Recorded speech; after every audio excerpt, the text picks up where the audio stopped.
This is Good Noticing. Ashley, Yeah, Claire? how are you doing? I'm doing so great. Do we have any announcements up top? Just the book club.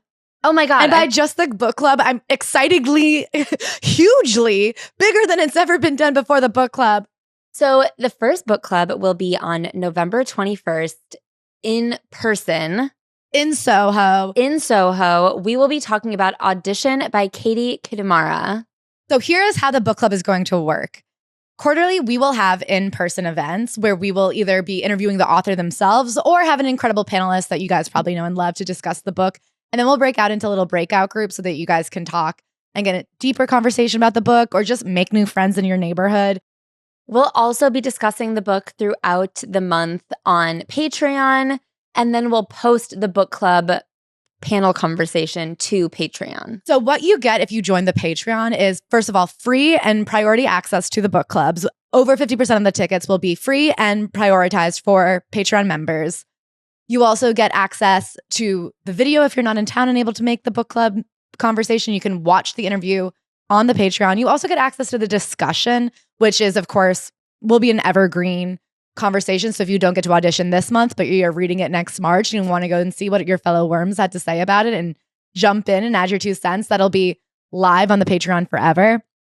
If you are not a Patreon subscriber, which it's sad to see you go, but I love to watch you leave, it'll be a $10 ticket fee. We will have the link available next week, but STD, save the date, November 21st, 7 p.m. And we are so excited to be interviewing Katy Kitamara, the author, live about Audition.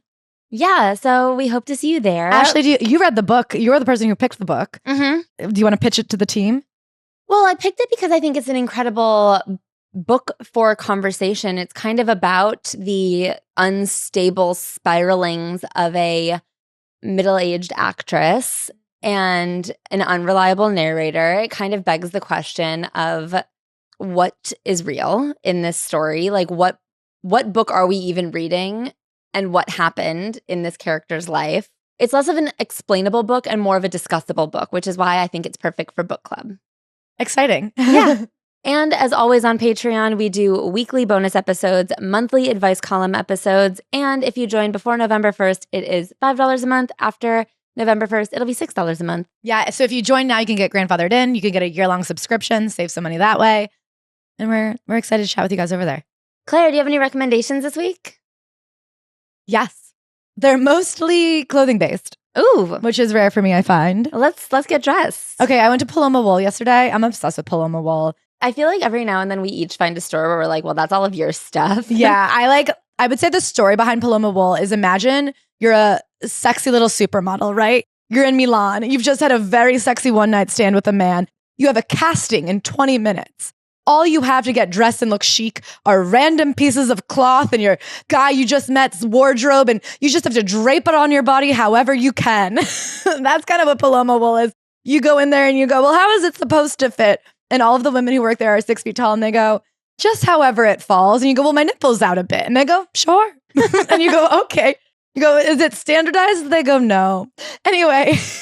I like when that lady had to pull up the website to see what the garment she was handing you was supposed to even be. Yeah, I go, where's your arm supposed to go? And she says, let me check. She goes, it's really for you to pick. It's a kind of choose your own adventure with a t-shirt, which is new. Everything I'm actually wearing right now, my shirt and my pants are both Paloma Wool, but I'm obsessed with it. Check it out. They have a great showroom in New York. And then my second rec is, oh my God, did you know I haven't had a white t-shirt in years? Yes. I did know that. You talk about it all the time. It's one of those weird things where I'm like, God, I could really go for a white t-shirt. And it just lasted on my list. Anyway, I finally got one. It's called Floor. Have you ever heard of that? Flore, Flore. I think I sent it to you and I said, I think this will help with your white t-shirt woes. And you said, I know, I'm keeping tabs on them. I'm thinking about it. Yeah, I've been keeping tabs for 2 years and I finally decided it was time to pull trig on a white t-shirt. And I gotta say, I really liked it. So nice. I've got that. And then my third rec is... Sorry, did you find it IRL? Yeah. Cool. At a store. Hold on. It was a really cute... Yeah, I went to a store called Bomi, Bomi in Soho. That was really cute. It had some stuff that you would love. Cool. Actually, stuff that I recognize that you've picked out that you've loved and not yet purchased for yourself. Well, maybe I shouldn't go there because I'm I'm on a strict budget. Anyway, very cute stuff. It's like on the second floor in Soho. And then I think my third recommendation. Can I do an anti-rec? Yeah. Don't move to Denver. I've been watching Love is Blind. Something is really wrong with those people. I really think this might be the most insecure group of people I've ever seen in my life. And to say that about a reality show where the whole premise is like, are you too ugly for love at a bar? Well, we've blindfolded everybody to see if you could finally get a husband. Even amongst that concept, these people are exceptionally fucked up. And not even in an interesting way. And just a get it together. Have some fucking self-respect. Bang. They're also a weird combination of confident. Confident in one of the more, like, they'll sit there hysterically crying, being like, I just feel like you don't like me. And it's true. The person doesn't like them, but then they'll turn around and go, yeah, but obviously you love me, right? And they'll be like, I just watched somebody try to get dumped. I watched a man try to break up with a woman and she just went, no, you love me. And he was saying, I really don't enjoy being with you. And she goes, no. I watched it happen multiple times. These people are real. I don't know if it's the altitude. They're all a little bit fucked up in the brain. I have a lot to say on Patreon. I've been watching more of the season, and it is like this textbook example of false intimacy that makes you just refuse to let go of a relationship because you're like, I've decided to hang on even though what I feel is not emotions. It's desire for closeness that I'm like pretending I'm getting through you. And then if the other person says no to it, it's like Lindsay and Carl from Summer House, where it's like, no, there's no emotional involvement here. We've both agreed to just be together forever. I don't care that you don't like me. That's not the point of this relationship. We're supposed to be together. Marriage isn't a three-legged race. There's not just like, we're stuck till the finish line. Don't you understand? See? Marriage is the finish line. Exactly. You have a wedding and you're done with the race. Anyway, so those are my two recs and a non-rec, but I think you got Bomi as a bonus. I have to, you know what my third rec is? Have you guys been to Manhattan recently? There's a lot going on there. Sometimes I go to New York and I go, this is really cool. Great stuff. Wow. I never knew. Mm-hmm. Check it out. There. They have like really cute stores. Okay. And it's compact. So, everything's very close together. Yeah, there. the blocks are little. All blocks have stuff. Cool. Yeah. If you have a free weekend, drive in. Do you want to know my recs? Absolutely. Okay. I have a clothing rack. Wow. All we do is get dressed. It's running related. Features running socks. I was sent a pair like in June, and then I bought more pairs for myself. And I've been running all of my long runs in Features running socks until this last week when, because of my calf injury, I decided to run in a compression sock. And let me tell you something. You have to run in Features running socks. The way I am blistered to the nines right now because I dared run in not a perfect sock. I should have never tried it. I should have never done it. I made a huge mistake and I'm paying the consequences. And I should have known that that's the only good sock for running and I have to run in it only. I love so that. Obviously for the marathon, I'll be back in Features. I always welcome a sock rec. It's a great sock. I didn't even realize how lucky I was like, oh, yeah, I've been wearing these socks, but I guess I just don't get blisters. And then one time running in another sock, I was like, well, you stupid bitch. Okay, my next rec, I actually have two music recs. Yay. One of them is a band called Say She She. Mm-hmm. It's a disco trio. And I found them through a Hanif Abdurraqab essay he wrote recently. Mac just read his book. It's really good. I really like... You wrecked it to me. Really? Yeah. You say, Ashley's already... Yeah, I said I'm been getting in the middle of it for about a year. I can't believe my wife and my husband are both recommending the same book. I guess I got to read it. But he wrote this interesting piece about because they're a disco band and it's very disco-y and about like the social and political implications of original disco and like why it's so poignant to be rebirthing disco now. And so then I listened to the music and I said, I love this. It's really good, just like proper groove. And then the other rec I have is Rilo Kiley.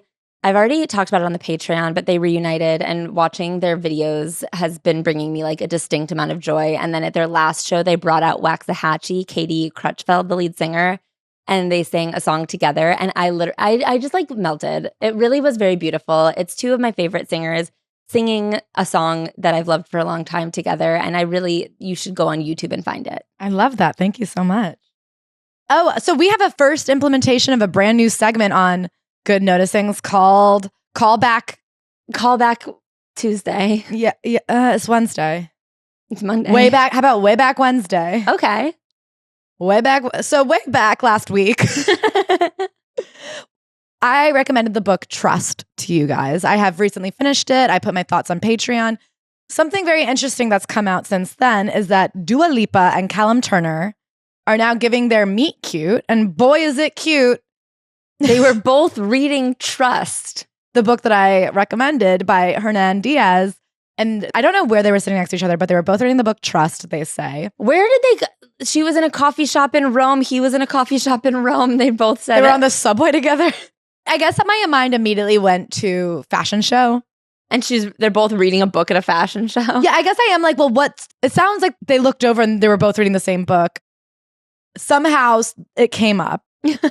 And it turned out she had just finished the first chapter and he had just finished the first chapter, and he went, wow, it seems like we're on the same page, and the same page they'll be for the rest of their lives. What a fucking line. And it was so funny. My initial reaction was, well, what was their view of the book? Because I think I have the correct view, and I actually have put out how I felt about that book, and I've received a lot of corroboration. So I do think I am correct, capital C, correct about my capital T take on capital T Trust.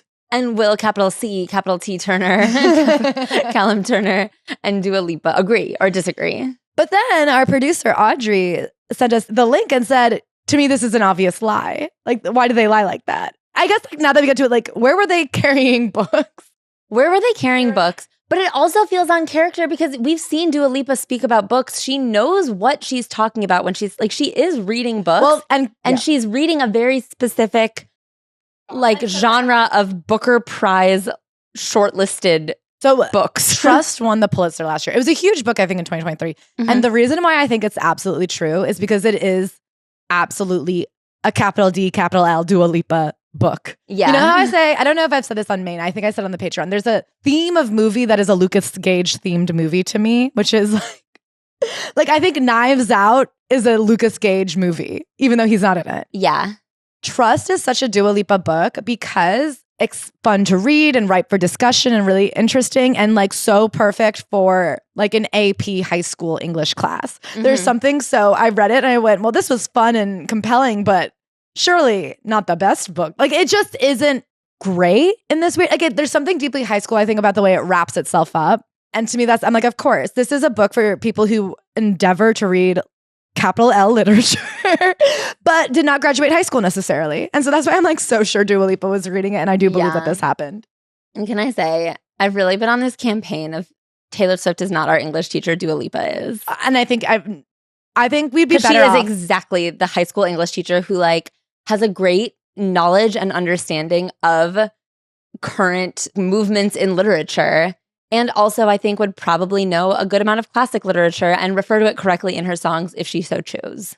Yeah, and I think she genuinely likes to read and has like really tried to use her platform to help these threads would really stand to collab with her, because I think one of the hard things happening right now is a lot of the social media led book conversations have been completely cannibalized by book talk, which is mostly romance. Not that there's something wrong with that, but they aren't great books. I say book talk is the largest collection of illiterate people you've ever seen talk about literature. It's like, I really think Dua Lipa is doing a better job than a lot of the major social media platforms on like sharing the idea of books worth reading that like have some merit. Mm-hmm. And now we have actually a second catch up. Oh my God, should we call it the catch up call? Oh, the catch up call. Okay. And then imagine we're squeezing some ketchup on it. I would love a squirt, like a squirty little sound effect. Yeah. But like not when a little bit gets stuck and then it kind of splooges. Yeah, squirt and splooge. The Claire and Ashley effect. Okay, go on. Tell the people what happened. Okay, so we've talked about Ned Fulmer's new podcast, Ned Fulmer of the Try Guys, who famously cheated on his wife and got kicked out of the Try Guys because of it, and now has launched a new podcast called Rock Bottom with Mel Fulmer, where he interviewed his ex-wife for his first episode. And it's about people hitting their rock bottom and how that feels, I guess. I don't really fucking know. Also last week on the Patreon, we discussed former wellness influencer Lee from America's de-influencing influencer lifestyle memoir. And this week on Rock Bottom with Ned Fulmer, he talked to Lee from America. I'm very interested in her PR campaign because this book came out in August and it seems like only now is she doing the podcast circuit. I guess she took the summer off and said... Well, I guess I wonder how much of it has been knocking at doors and attempting because she did Kate Kennedy's podcast right when it came out. I think she tried to do our podcast and I believe we said no. And that was like back in July because we were ending our podcast. The thing is, she went on Ned Fulmer's podcast. I believe we suspected when listening to his conversation with his ex-wife that he would be a horrible leader of interviews, a horrible conductor of interviews. And boy, oh boy, were we right. Yeah. That man has no idea how to listen to what someone else is saying, even when his subject is sitting there saying garbledygook, you're watching him like 17 steps behind try to come up with like a soft and reasonable response without like taking over the conversation. I felt like I was watching him try to be like, okay, say something here, but don't say something that is only about your own experience because you shouldn't launch into telling your own story right now. However, what did she even just say? Because you were thinking about your own story. Well, okay, exactly. And that's exactly what you sensed, that he's not a good interviewer because he's not grounded in any sort of reality. And that the whole purpose of this podcast, which I think is identical to the purpose of the Lee from America memoir, is not to share a story, but to gain sympathy. Like the whole purpose of this podcast is clear to be like, isn't being canceled stupid? And guess what? We're better off now. So haha. And that's what her book was about. And I think what really came through in this interview, I could sense when we read the book, but it was helpful to hear it for a second time, was she thinks her book is about being canceled. And she has some perspective on it today. And she's coming to tell you how stupid you were for trying to cancel her. And actually, she was right along. And you guys were wrong all along. And it's not fair what you've done to her. And it's actually really hard to be an influencer. And did you know? But what she doesn't understand is this is a book about somebody who has a mental disorder having like a breakdown. Yeah. And it was exasperated by Instagram. Like the interesting thing about social media, and I think Hollywood, and I think we had this conversation with Lucas Gage, there are certain entertainment-based careers, which are most of them, like anything front-facing. And as we increasingly have all careers have to somehow be a front-facing marketing scheme, there is a way that your mental illness can serve them. Like, you know what I mean? Like it is, you are rewarded for being without boundaries. You are rewarded for being a bit manic. You're rewarded for saying the most intense kind of off the wall stuff. But then there's a point where like, then it exasperates it and makes your mental health worse. And she doesn't seem to know that at all. She seems to think that like just being canceled is unfair. She seems to think that she was an influencer because she is the most interesting person and she is famous and famous for good reason. And like she seems to think that everything that's happened to her has been unrelated to the fact that she should be kind of like a front leading influential person in the so it's something really funny that Ned Fulmer says to her. And so he goes, wow, so you were like, had a lot of qualifications. Okay, this is what I wanted to talk about. The qualifications was that her aunt in the 90s loved kale and that she was the first person to put a smoothie in a bowl. And she interned at an organic farm. This gets to my point about being canceled, that I think at the end of the day, a lot of these celebrities and influencers are in the market of likability. And a lot of the times when these people get quote unquote canceled, it's because they cease to be likable. But unfortunately, that was, you play hard and big. You win big or you lose big. And I think you look at somebody like Lea Michele, who was rightfully canceled for being like rude and racist. She had an underlying talent that's made her unstoppable. When you look at someone like Lee from America, there were no underlying qualifications. So when you cease to be likable, you cease to have value. And I think similar could be said for Blake Lively. Like when you were saying that they're selling a story and she's selling the story that being canceled was stupid now, that's her new thing. Another thing that we keep watching, and we're going to come back to this later in the episode, there is this workshopping and reshaping of your own backstory to make it more sellable that I think we saw between the book and this interview with Lee from America. Yes. And we see it a lot in the self-help space. That's what we're going to come back to later. But I think that there is this massive, you know, in her book, she doesn't mention working on an organic farm and having a crunchy aunt. No. She just talks about kind of coming into the wellness space via Instagram and smoothies because they were aesthetic. That's what I thought was so interesting, that this was much more, the backstory is how her relationship with her body and wellness, and she's always been interested in health food because of her eating disorder. Whereas in the book, she went through the lens of the internet and how she'd always been addicted to the internet. And exactly. I agree with you. Like, I watched her workshop between the 2 months, and I think having that second angle helped me. And that second angle allowed a dumbass like Ned Fulmer to say, oh, it sounds like you had credentials. And so now she has someone co-signing saying, oh, you have credentials. Anyone who discovers her through this podcast who thinks Ned Fulmer is a smart person with interesting things to say, I don't know if that person exists, but if it does, they are now introduced to Lee as someone who was in the wellness space with credentials. Do you know, like, because everyone's just listening to people saying nothing over and over and over again, and they build these opinions based on like the nonsense spewed out of someone who doesn't know anything's mouth. This is what happens on like the Joe Rogan Experience all the time, is he's interviewing people who have workshopped their story to death, and now he hears it and goes, that sounds right. And now all of his listeners believe a thing now with like no background. That sounds like what we're going to get into later with Mel Robbins. Exactly. And so then when she gets into what actually canceled her, again, we hear like a retelling of the story. In her book, she talks about how she raised the prices of her workshops. People got really upset about that. And there were accusations of colonial bullshit because she was selling workshops that were derived from other cultures. And she's a white lady who's like, I'm going to teach you how to make matcha and Ayurvedic medicine. And people were saying that's racist. Whereas in this interview, she says, people called me racist because my workshops were so expensive that people who like weren't white and privileged wouldn't be able to afford them.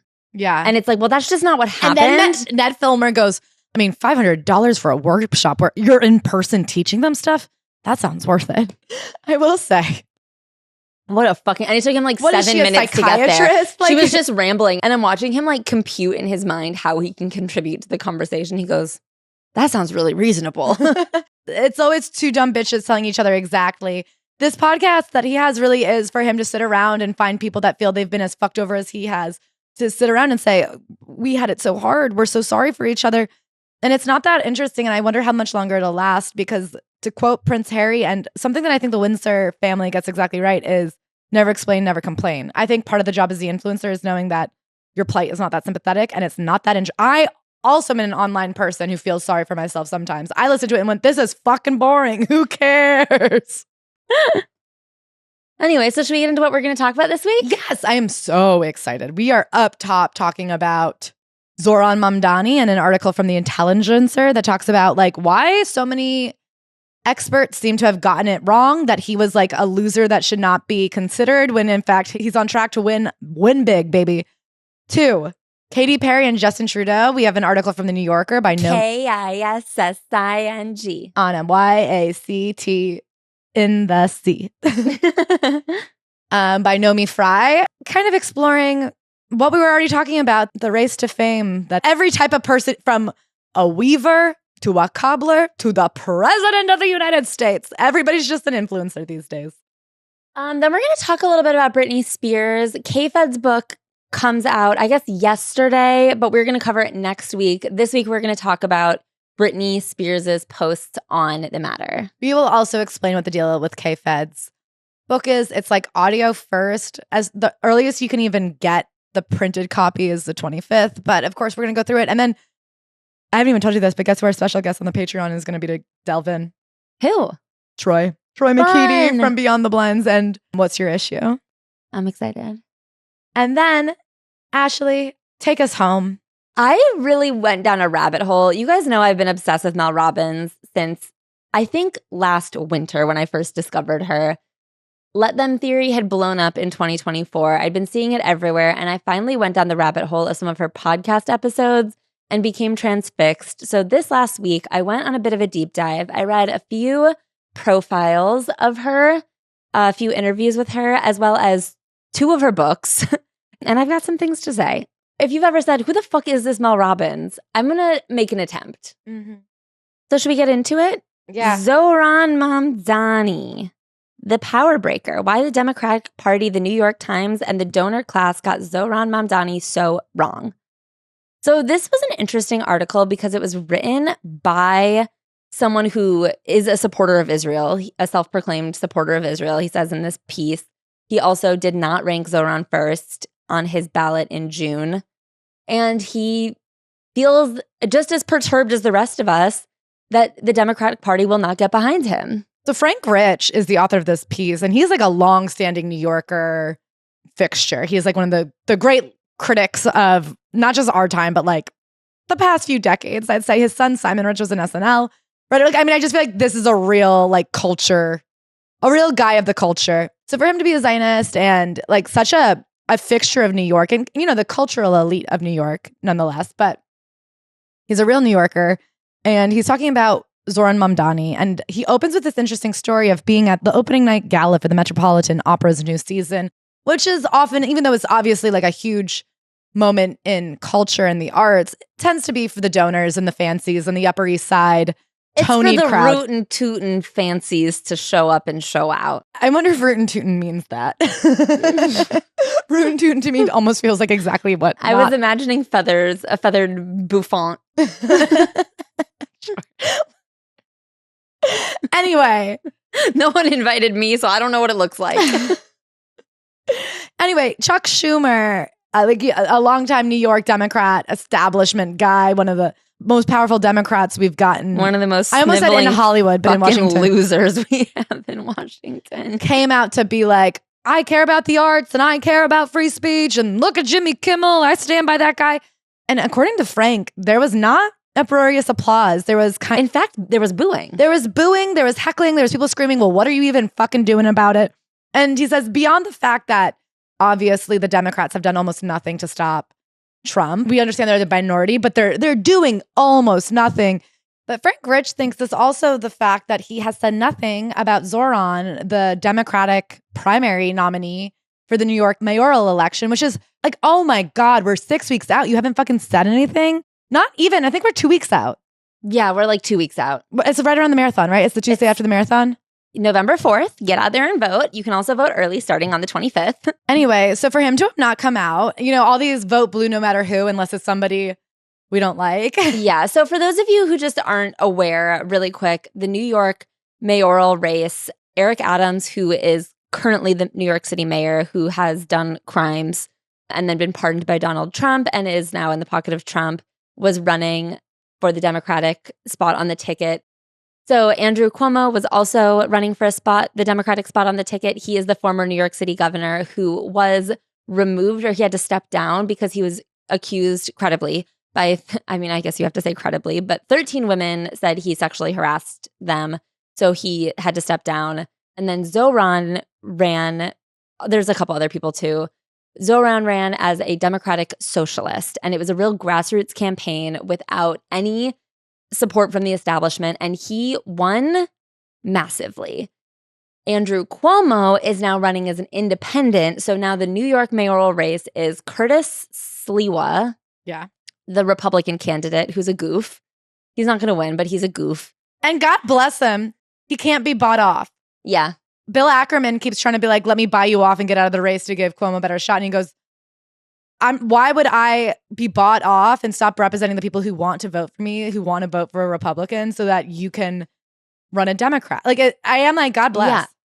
So you have Curtis Sliwa running on the Republican ticket. You have Zohran, who rightfully won the Democratic ticket. And now you have Andrew Cuomo, who's running as an independent to compete with the Democratic nominee and is being funded by billionaires. Yeah, a lot of Trump supporters. And Donald Trump himself is in full support of Andrew Cuomo, which means one of the most important things about him is that he has vowed to protect New York City from Donald Trump's efforts to descend the entire United States of America into fascism. Andrew Cuomo is literally being propped up by Donald Trump. What do you think will happen when Donald Trump tries to take over New York City if Andrew Cuomo is the mayor? Yeah, and so something that this article really gets into is the way that so many people seemed to not realize that backing Israel blindly was no longer a winning ticket move. Mm-hmm. So they all discounted Zohran because he came out pro-Palestinian and against sending money to support Israel blindly. And everyone said, oh, that'll disqualify him. That makes him a non-candidate. And, Frank Rich himself says they haven't been checking the polls. The polls very clearly reveal that under 65, the majority of this country no longer stands with Israel. And not only is that no longer a non-starter, but it's actually become almost like a point of evidence in your favor that you cannot be bought off. Right now, I think what we're seeing specifically with the Democratic Party is the way that like AIPAC has been able to buy so many people's loyalties. And I think Israel, not Israel, it feels very reasonable to say, should the mayor of a city belong to another country? Like emotionally and loyally, you know what I mean? And is something very interesting I think Frank Rich brings up as a parallel is the idea that Obama in 2008 was also dismissed because he didn't have a lot of experience. He was a young, you know what I mean? Like we never had a black president before. He spoke out against the Iraq war. Yeah, I think he later changed his mind. Yeah, no, me too. I think he later said, actually, now that I see the innards of it, the Great War, keep it going. But he was the only person on the Democratic side who had not voted in favor of the war. And so people who were desperate to find something that represented their anti-war beliefs were like, well, what else do you have to say? And that wasn't the disqualifier for Zohran, but it's what got his name out there and made him somebody that people were listening to. Mm-hmm. And it's really interesting to watch the way that the Democratic establishment refuses to acknowledge the tenets of democracy, that you have to listen to your constituents, because people have been screaming from the rooftops for years about certain policies. And this article also brings up the way that Zohran is the only one who walked into this race ready to discuss affordability. And you can say that his policies, like, you know, a lot of people argue they won't work, but he's also the only one acknowledging these issues as real issues, which are the things that people have been loudly complaining about for years. He's listening to the people who are going to be voting for him and creating policies and ideas based on what they're asking for, which the Democrats literally will not do. Yeah, another point of this article, which I found interesting, was the idea that socialism and commie no longer have the like biting negative edge that they used to. And actually, if you look at some of what President Trump says he wants to do, he thinks that like NVIDIA and the steel companies should give some of their profits to the US. That's socialism. He wants to create Trump RX, where he would make medicines more affordable. That would be socialism. I didn't even know this, but Bloomberg apparently wanted to launch free buses. He was the first guy to say that, and he was a Republican candidate. He was so rich that how could you tell him he was wrong financially? So a lot of these ideas that I think you used to be able to shut down and go, well, that's commie bullshit. Unfortunately, we're saying, well, maybe there's some good ideas in there. You know, public school is pretty good. Free libraries are pretty good. Fire departments are pretty good. What if we all got to go to the doctors too? That could be interesting. I guess you have to hope with all of these kind of more left-leaning upsets that we've been seeing across the country in some of the larger cities that the Democratic Party notices, or they're just going to die. Yeah. I mean, they've really, in a few short years, lost a lot of credibility. And that Nancy Pelosi, but like, you know, these people who won't give up anything, they're being ousted. So wake up, losers. Joe Biden, I know you've been dead for 10 years now. Wake up. But it's almost Halloween, and I will use that blending of alive and death to Ouija board it into your ass. You have to hear your people out. Anyway. Yeah. So anyway, vote for Zohran November 4th. This article was just very interesting because it's been fascinating to watch like establishment outposts like squander any ounce of credibility, fighting so hard to pretend that Zohran isn't a reasonable option. Like the New York Times has been absolutely treading water. Like they've really, Hakeem Jeffries, I mean, all of these people, they look like fucking idiots. Hakeem Jeffries, you're my representative, and let me tell you something, your ass is on watch by me. Just in conclusion, it's a really interesting article and look at somebody who you would think would be a Mamdani hater, acknowledging that he is our best option. He is the only person who can't be bought off / hasn't assaulted many a woman. And it's interesting to have him break down why the Democratic Party is overall losing and going to probably be broken in the next few generations, because they will not listen to their constituents. They do not understand the polling. And I mean, he doesn't say this explicitly, but a lot of them have been bought off. And I think, unfortunately, the last 5 years, the curtain has been pulled back from a lot of it. Cory Booker, his performative nonsense has been clocked. There's a spotlight on it, baby. Yeah. We're looking. Okay, should we talk about Katy Perry and Love in the Air? So Justin Trudeau, the former Prime Minister of Canada, and Katy Perry, the former pop star, have been spotted canoodling aboard a yacht after a month-long speculation that they were involved. And I love this article because it's less even about Katy Perry and Justin Trudeau, but more about yacht culture and how historically There've always been lovers on yacht back to the time of Edith Wharton. But more than that, like the way that there's been such a move in the direction of the yacht, she cites Jeff Bezos and Lauren Sanchez, everything they're doing, they be doing on a yacht. You know, you think of Katy Perry on Blue Origin to the Space. What is that if not the yacht of the sky? The sky yacht. But more than anything, it's really a look at the way fabulous Hollywood has always been on a yacht. But now it's prime ministers, now it's businessmen, now it's media moguls like Oprah. The yacht really becomes almost a metaphor for fame and glamour and front-facing celebrity. And the way that you look at the Obamas in their Netflix special, you look at Justin Trudeau dating Katy Perry and the fact that he's always been kind of a celebrity prime minister. He comes from parents who were celebrity prime ministers. His dad was a celebrity prime minister and his mom was also like a celebrity first lady or whatever. Who went on to date a couple of celebrities after breaking up with the dad. And you look at the Clintons with their book deals and their speaking. And I guess George Bush's daughter is now on USA, about the Today Show. Like, there's just this idea that everything is conflating to fame. Like everybody is a celebrity. She compares it in a way that broke my heart to Jimmy Carter. To President Jimmy Carter. Jimmy Carter, the party starter. The opposite. Jimmy Carter. The peanut farmer. Yeah. The housing charter. He died building houses, Habitat for Humanity. I mean, for years. There was a good decade of that man in his 90s where you were like, surely he shouldn't have a hammer in his hand. He can't stand up. But he was doing what he could. He was collecting nails. He was screwing screws. He was giving back till God took his last breath.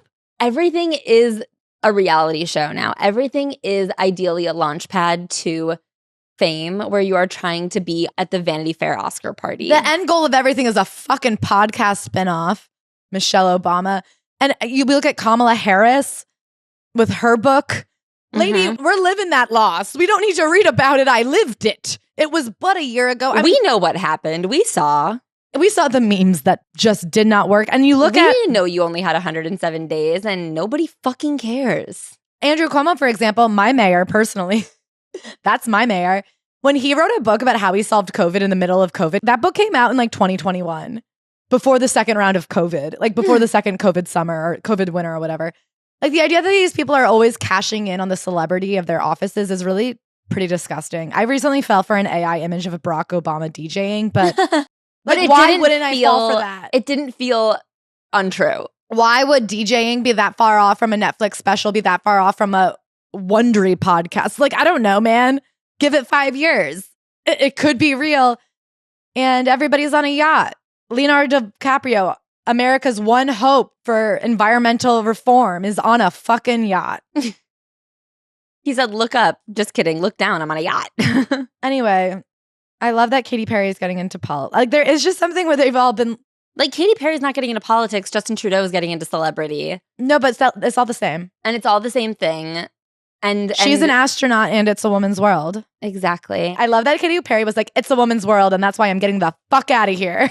So I'm going to space, baby. Get me to where the men are. I've got tits that only a man should look at. Anyway, wish the happy couple luck. The word on the street in Canada is that he was fucking everybody the whole time. And you have the inside scoop. Yeah, I know Canadians. Okay, so Kevin Federline has a book coming out via audiobook / printed book. Yeah, it's audio first, as I think I said. It's the first book ever being published by the company he's publishing with.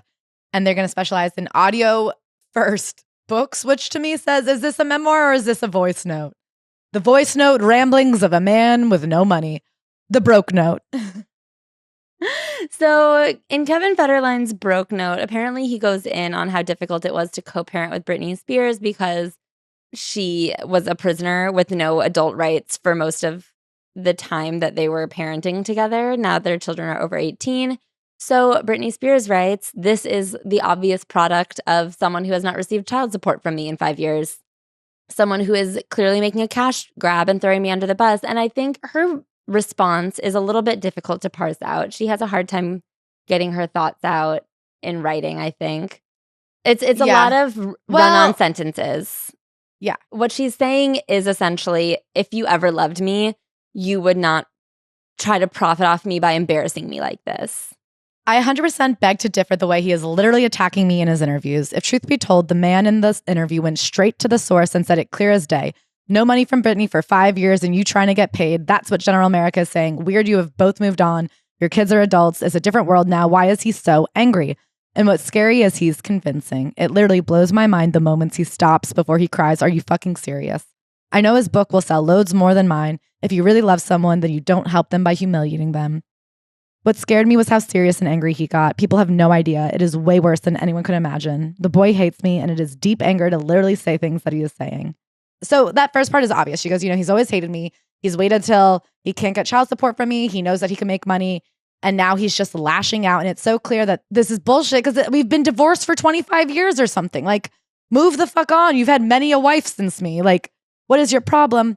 But of course, Kevin treats her the way everybody in her life treats her, which is as this cash cow that you get to bully and belittle. And then she goes on to say, my mom does the same thing of, you're so angry. We wish you could be here. Everybody pretends like they wish that she could be there, but she's just so pissed off. So they isolate her. But of course, she's hurt. She's pissed off because she's isolated and because they've spent years stealing from her. And as we know through interviews back before her children were taken away and then from her memoir, they used her children as a bargaining chip against her for years. They forced her to stay in line. The reason she signed the first conservatorship agreement is because for a long time she was told, if you just comply with this, you'll have access to your children. If you just comply with this, you'll have access to your children. Obviously, Kevin Federline was a key part of that arrangement because if she doesn't have access to her children, he's the one keeping them away. Yeah, and she says, they secretly love to cast me out and make me feel completely isolated. They treat her the way that my father used to, which I do think is true. I think that God, evil, Jamie Spears created the rubric for how you could completely bully her. And then this is where it kind of transitions into a different thought entirely. So in resolution, guess what I did, my friends? I bought myself a miniature greenhouse made of all glass. It has a beautiful stained glass picture above the door. It's a mini house of healing. But that's what she does. It's this I feel like what we're seeing is the thoughts of a woman who knows she can't win because she's been fighting this for 10 years. And what she always does, which is so sweet, is just how can I create my own world where I'm healthy and happy? She doesn't go on to bash him or anything. She goes on to be and here's the actions I've taken to help myself feel a little bit safe and a little bit healed. So she's building herself a greenhouse and she's excited. And she's going to have her birthday with Paris Jackson. Yeah, she says, my birthday wish is not to fly anywhere this year. I want to have coffee, lunch, or dinner with Michelle Pfeiffer and Paris Jackson. It's important to look up to people and still believe in humanity. I mean, there's something very sweet about the fact that she wants to talk to Paris Jackson. I guess she can relate to Paris, the child of an icon, because in so many ways she was thrust into the limelight before she was prepared. Mm-hmm. She also wants to do a podcast. And then she says, thanks, Perez Hilton. You were absolutely adorable and you made my heart smile.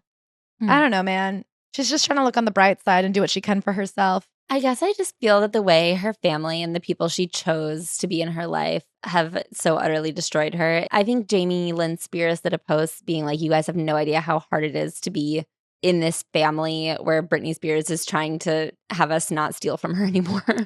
And it's just shut the fuck up. I'm rooting for her. I feel sad that she even thinks Kevin's book could anywhere near sell what she sold. There's no chance on earth. And that's why you cannot buy it. We will break it down. Do not give a fucking dollar to that man. We will listen to it on audio and probably only use one account. Yeah. So he gets one less stream. One listen. We'll listen to it together in the same room. So he only gets one stream. Brittany, we're rooting for you. Your greenhouse sounds gorgeous. She's going to have rosemary eucalyptus and miniature shelves. I love she her. Deserves it. She's so cute. Are you ready to talk about Mel Robbins? Are you ready to talk about Mel Robbins? No, I feel I'm insane. Listening about Mel Robbins, and I feel like you might, explode. Go. Okay, you guys. I read a book by Mel Robbins. I read Let Them. I listened to an audiobook by Mel Robbins. I read a couple of profiles of her because I've been trying to get to the bottom of, first of all, who she is, where she came from, why she has this level of success, and why does it piss me off so much? Mm-hmm. Those are the questions we're working with here. So she's 57 years old currently. She was born and raised in Michigan. Her dad is a doctor. I think her mom might have been a stay-at-home mom. It's unclear from what I've read. She went to Dartmouth for undergrad and then Boston College for law school. She was then a public defender in Manhattan. Okay, so she's a smart lady. Mm-hmm.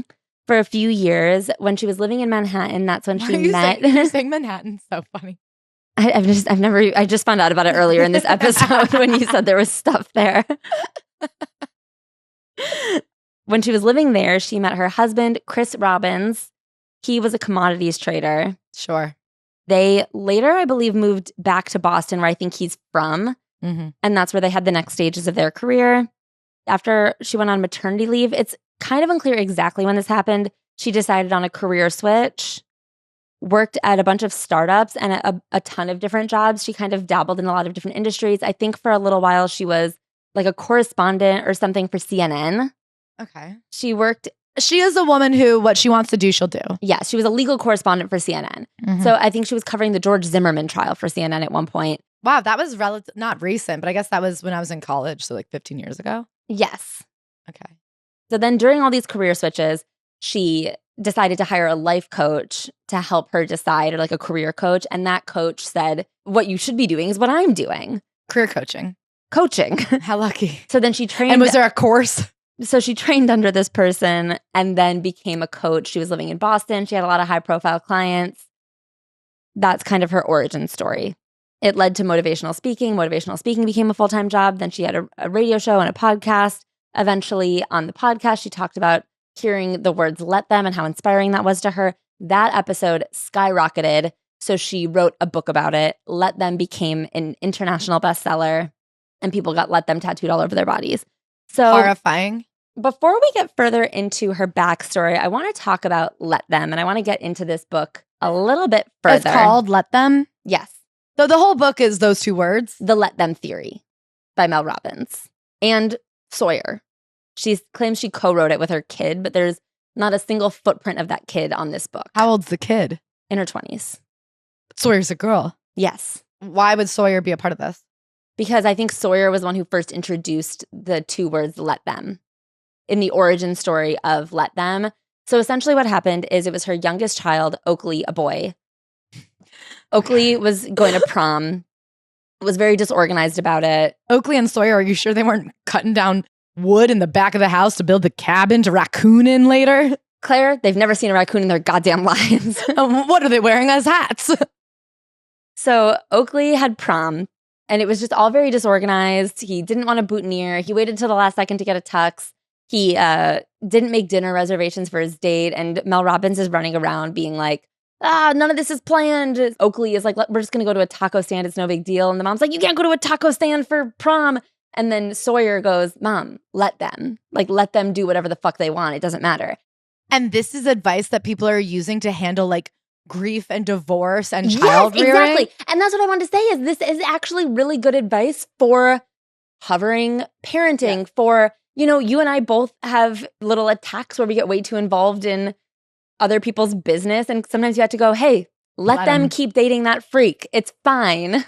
And it is good advice for those situations. What it isn't is good overarching advice as a lifestyle mantra. And that's what she attempts to paint it as in this book.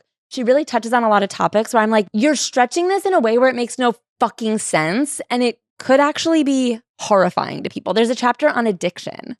I mean, we'll get to the addiction chapter later. I mean, in the intro for this book, she talks about other interviews and other people she's spoken to. She spoke with Martin Luther King Jr.'s children, where they were like, that's really profound advice. And she includes that in this book to be like, I've done the research. I've asked around. Yeah, Martin Luther King Jr. finally said, if they want to be racist, let them. Let them. You can only change yourself, and I don't want to be. So there's two components to let them. There's let them, which is you just have to let go of it, let people do what they're going to do, and let me. You can only change your own response. So, let them be careless. Let me lead thoughtfully. I guess I still am stuck on how trivial of a story is the launch pad for this entire belief system. Exactly. And that's a perfect example of let them. When there's like absolutely no consequence one way or the other, you're just wrapped up in your own neuroses about prom. Exactly. I mean, at one point she's talking about going to a national park where there was a sign that says you had to keep your dog on a leash and you had to pick up after your dog. And so she kept her dog on a leash and picked up her dog's shit. And then she saw someone else with her dog off leash and she wanted to go tell that person, hey, you're breaking the rules. But then she had to be like, let them. It's not my responsibility to make sure that dog is on a leash. And it's like, yeah, this is just an extremely trivial situation. It's not your problem. That's the park ranger's problem. It's someone else's problem to come tell this woman to put her dog on a leash. Let them.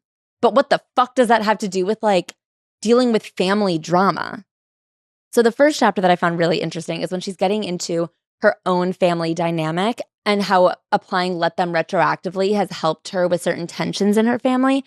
Okay, I want you to read this quote of what her mom said to her before she married the man she's now been married to for, I guess, like 30 plus years. Okay, so I'm the mom. Yeah. I didn't choose him for you, and if it were up to me, I wouldn't have. So I'm not going to act like I did. So she goes on to say, retroactively, she understands that her mom was afraid that if she married this guy, Chris, she would stay on the East Coast instead of moving back to Michigan. And it's heartbreaking when your daughter permanently creates roots not where you want them to. That's why her mom hated. So who's letting who do what? So she's letting her mom process this anger. Let me make the choices. But what I want to say is this is fucking preposterous, because who would fucking say that about their future son-in-law unless they fucking hated that guy? There are a couple other lines in there that I didn't include. Of people. I do think, I think there's a lot of fucked up parents out there. Exactly. There are a lot of fucked up parents out there, and you can't change everyone. But there are some lines where her mom is very specifically like, I don't want you to marry him. Don't marry this guy. And I do think for a parent to come to you, I mean, I know people who are married to people who obviously fucking suck. And I've actually talked to their parents beforehand to be like, could you say something? Yeah, but you also come from a culture where being married is more important than being married to a, like, I don't know. She's from Michigan. I guess I'm just saying I don't think it's that crazy. Like, I don't think it's that unique of a situation to have parents. Like, famously, there's in-law drama. Okay. True? True. I'm not saying it's not good, but I'm not saying it's that. I don't think it's as unusual as you think it is. I find it so unusual. I think you're giving the mom like there must have been something very legitimate there. Well, we'll get to the part where he is an alcoholic later. Yeah. Well, who isn't? I don't know. Isn't there a point where you could say, well, let's dive into that further. What do you hate about the person I'm about to literally marry? I get that I don't know their entire family dynamic. I think that there is a reason for conversation sometimes. It's not just let them. Or can I say, I think you could have a conversation if you want to say, like, what are you worried about? Or you could ignore them. But let them is just like, doesn't feel like it. Like, let them hate on us. That's your mom. That's your mom. Okay, so then she gets into emotional responses to things in adult friendships. This chapter is about adult friendships. Okay. Oh my gosh. I wonder why you're emphasizing adult. I wonder what's about to happen at like a movie theater birthday party. I should read this. Mm-hmm. I'm Mel. Mm-hmm. Adults, at their core, are just as emotional as children. The difference is they are better at hiding it most of the time. So she, in this chapter, and a lot of times she does caveat things where she'll go back and forth and be like, I'm not talking about like a serious problem. But she kind of paints it so that any emotional reaction between adults is like a deeply unnecessary and out of bounds reaction that should not have ever happened, which I find ridiculous because I think that there are reasons to be emotional towards people. And if you are acting out of pocket, I was thinking about us.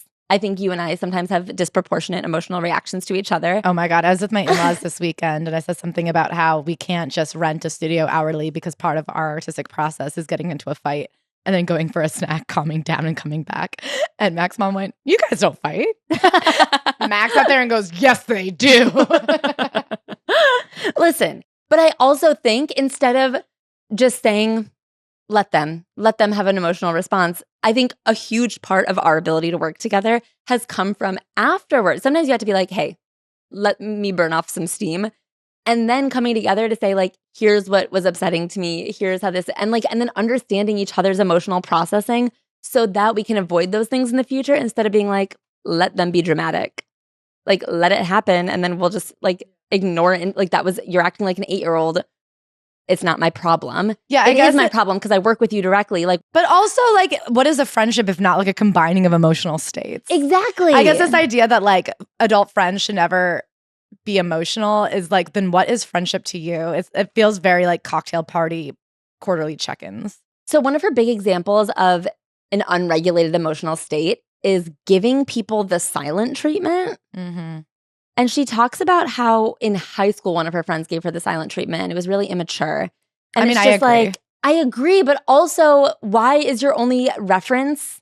Yeah, if you've never had a silent treatment given to you by an adult, then maybe it's not as bad a problem as you think it is. Like, we're talking about adult friendships having unregulated emotional responses towards each other that create problems. And your one example of having like a disagreement in friendship is one time when you were in high school. That's not an adult friendship. That's a child's friendship. where people give each other the silent treatment. She says, emotions are just a burst of chemicals in your brain that ignite and are absorbed into your body within 6 seconds. What? Research shows that most emotions will rise up and then fall away within 90 seconds if you don't react to them. Huh? Okay, then I'm broken, man. Because I felt things for like 15, 20 minutes at a time. Like, does she think emotions are like a bee? Like, if you feel it buzzing around you, just go very still and it'll leave you alone? And this chapter has like very few caveats. Is there a citation though? What research? She talks to various doctors. It's all like anecdotal research from a singular doctor. So she'll talk to a professional and then get a quote that confirms her belief and then include it from that professional. But it's not like a research study done on 100,000 adults shows that emotions last for... Research study done on you and me. That's not how emotion... Like, what does she say based on this evidence you should do? Just like take a deep breath for 90 seconds and everything will go away in your whole life? Let them have an emotional response and come back to it later. What about me? Let me have an emotion? Like, should I deny my emotions or should I let myself feel them? Me is Mel Robbins and me has no emotions, I think.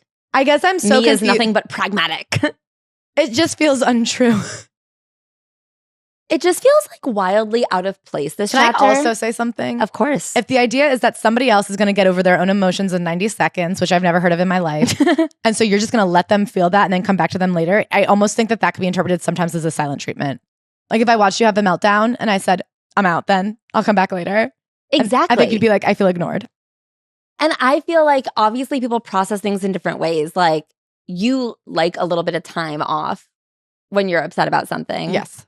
To like kind of level out. And I've learned that and like gotten better at providing that. But like that's through conversation about the way that we handle emotions, not like letting you be upset. You know what I mean? I just still don't. I don't know what the point of like emotions aren't. None of this makes sense. Sorry. None of it makes sense. And then the thing is, this chapter is much shorter and had very few caveats, whereas a lot of the other chapters are written in this kind of circular way to sort of deny any responsibility if it doesn't apply to a situation. Like in order to be like, but if you're talking about this, then it's actually let them experience their emotions fully and you'll support them. You know what? Like that's in the addiction chapter. It's like, let them be an addict and you support them unless they're asking you for money, in which case, no.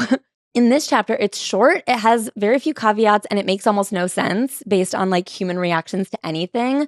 And it made me wonder if that was just like SEO because female friendships are kind of like blowing up right now. And like companionship is a big topic right now. And this book came out in 2024. I wonder if she did it in a tackle your smallest problem first situation. She goes, well, how do you deal with friendships? That's a very small part of anybody's life. Let them. Next problem.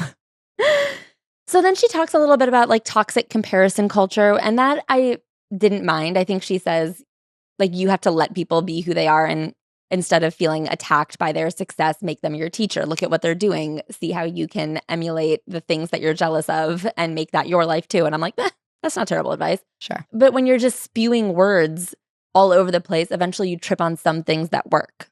Well, I think what the common factor between the, like, why does it work sometimes and not other times is because when somebody's living a life that has literally nothing to do with you, the idea of expending your own energy on being upset is preposterous. Yes. The idea that somebody on Instagram is making you jealous and that's making you mad and you don't think they should be doing that.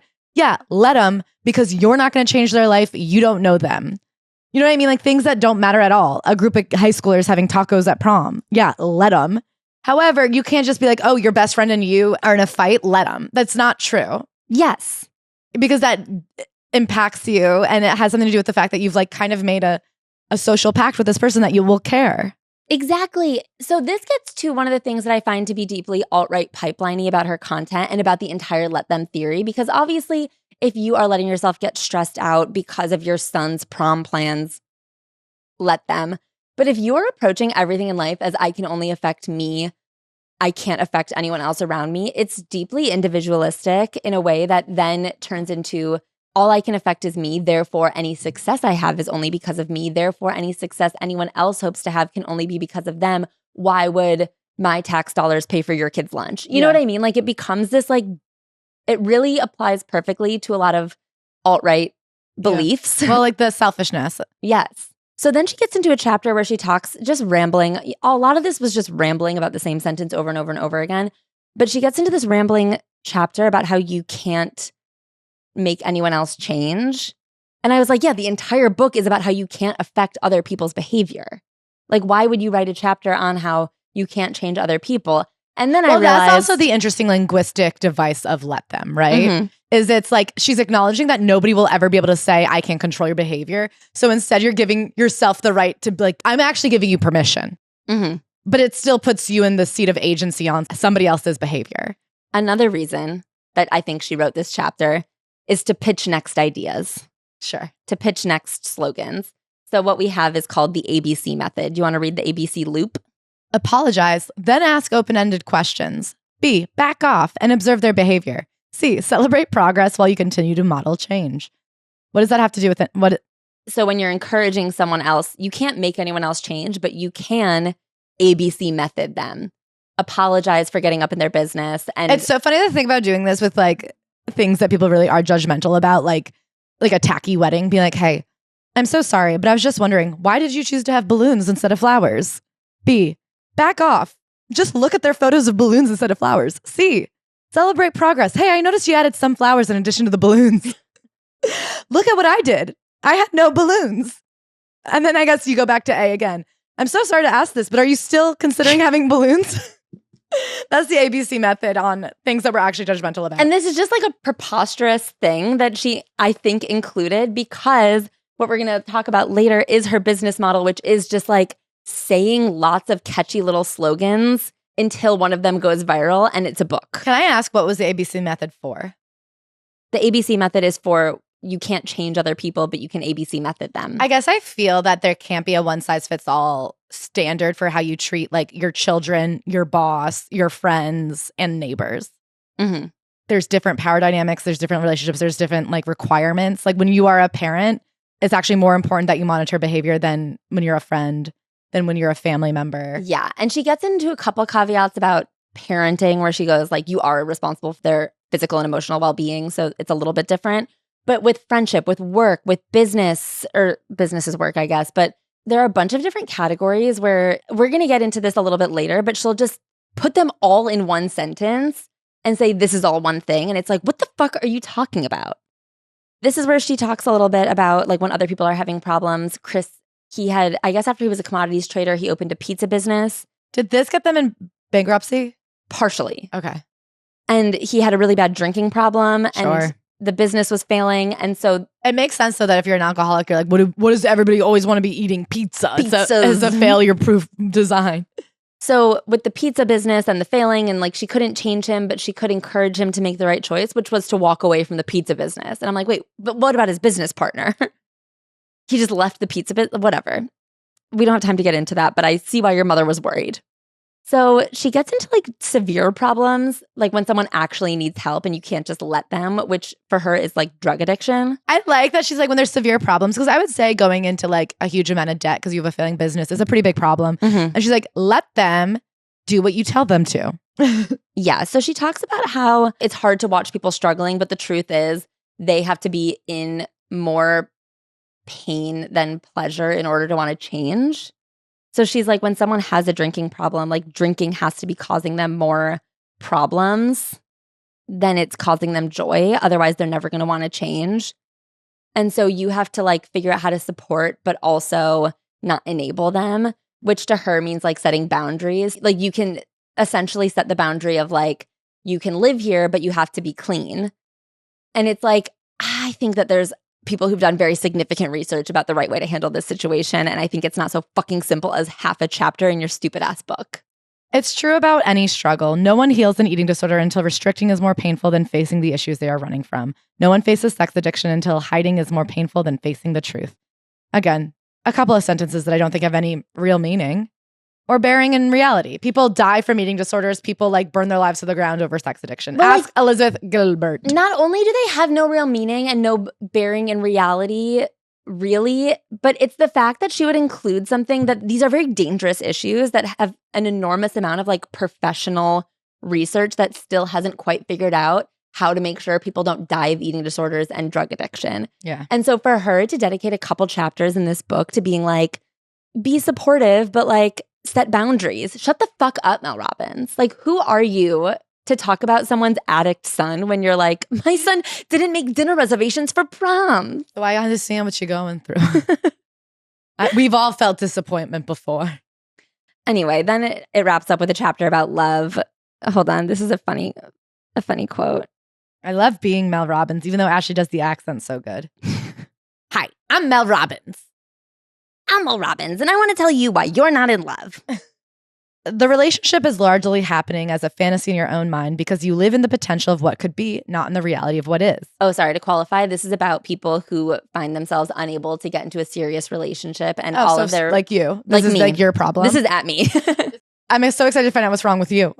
Thanks, Mel Robs. Oh, we're about to find out. The relationship is largely happening as a fantasy in your own mind because you live in the potential of what could be, not in the reality of what is. What fantasy are you living in, Ashley? Get to the diagnosis. You need to be single. If you truly want to fix this and create the healthy, long relationship you've always dreamt about, you must be willing to be single for the next year and focus on figuring out how to be happy by yourself and to heal. The problem is you. If you have this pattern of chasing love but never getting to a healthy commitment, you are not the exception. You are the problem. Isn't the problem that you weren't in a love?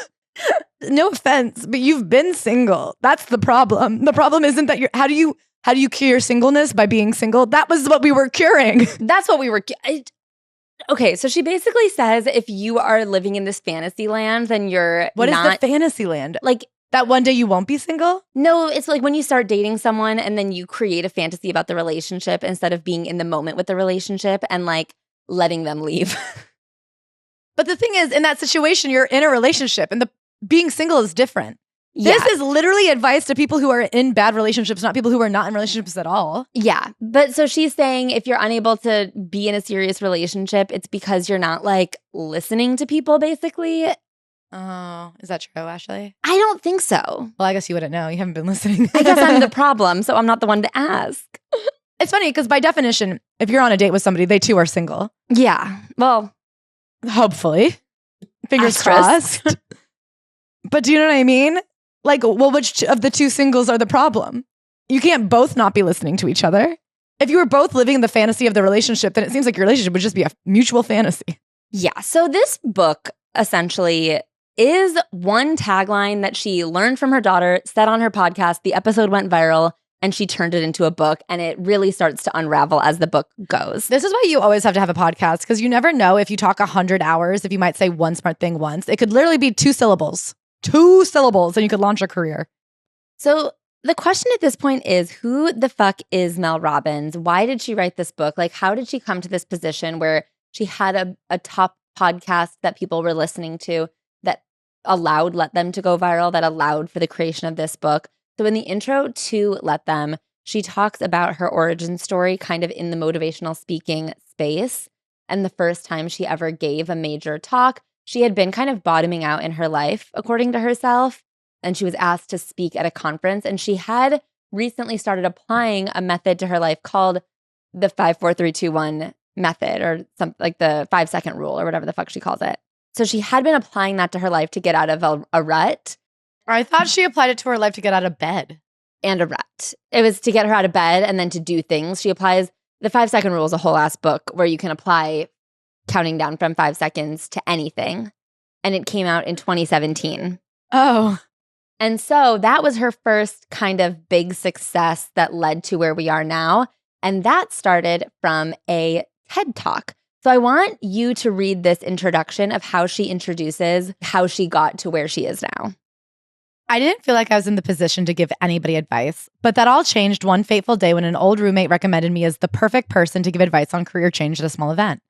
I suppose she thought of me because I had changed my career so many times, even I lost count.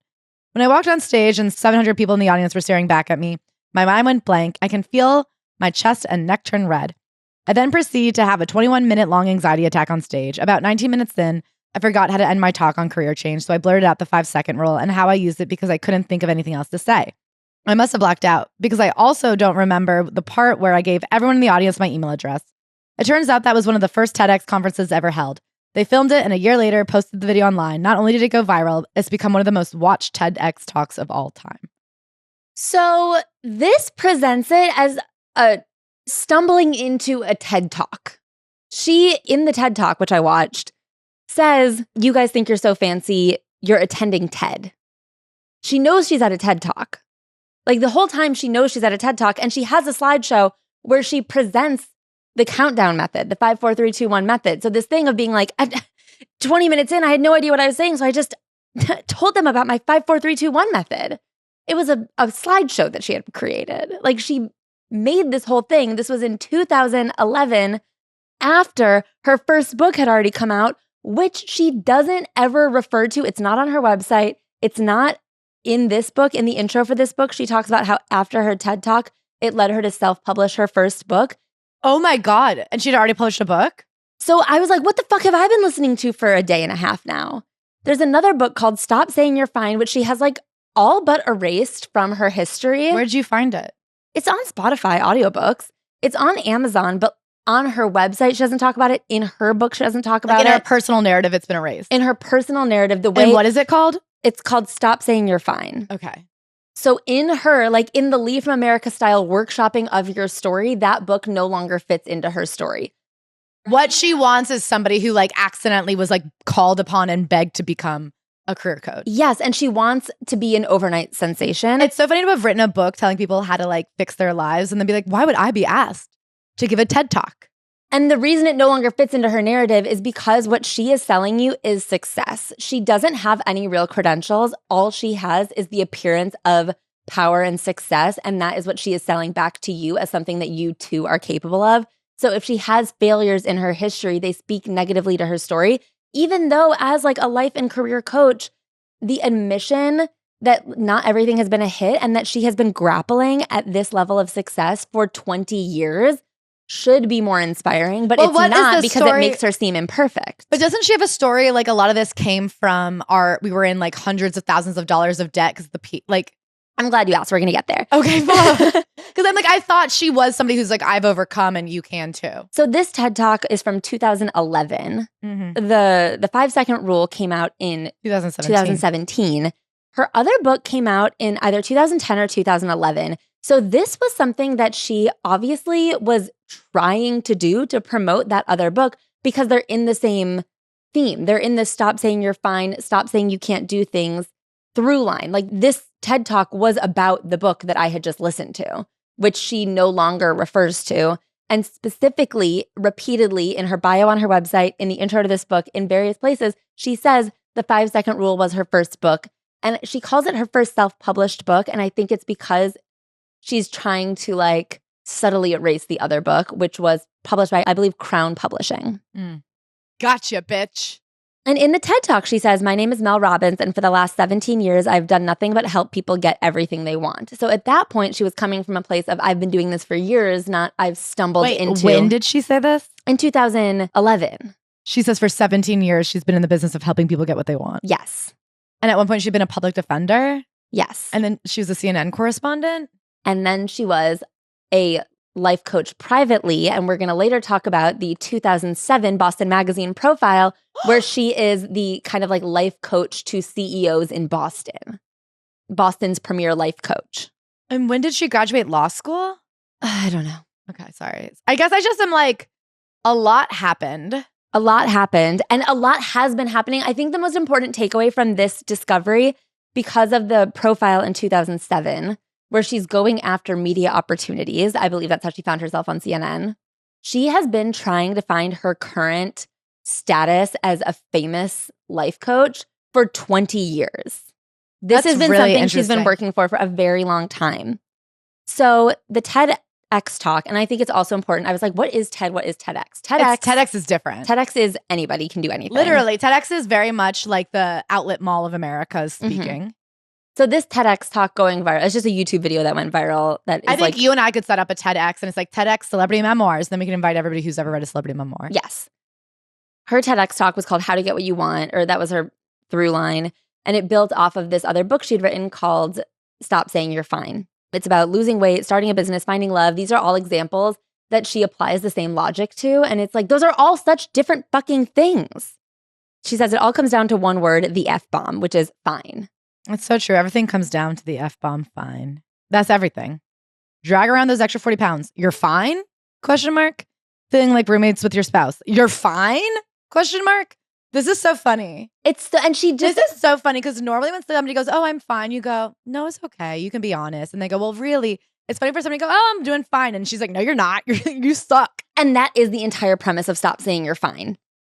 So her books are Stop Saying You're Fine, 2011, The 5-Second Rule, 2017, The High Five Habit, 2021, and Let Them in 2024. So we're going to get into a little bit more of Stop Saying You're Fine.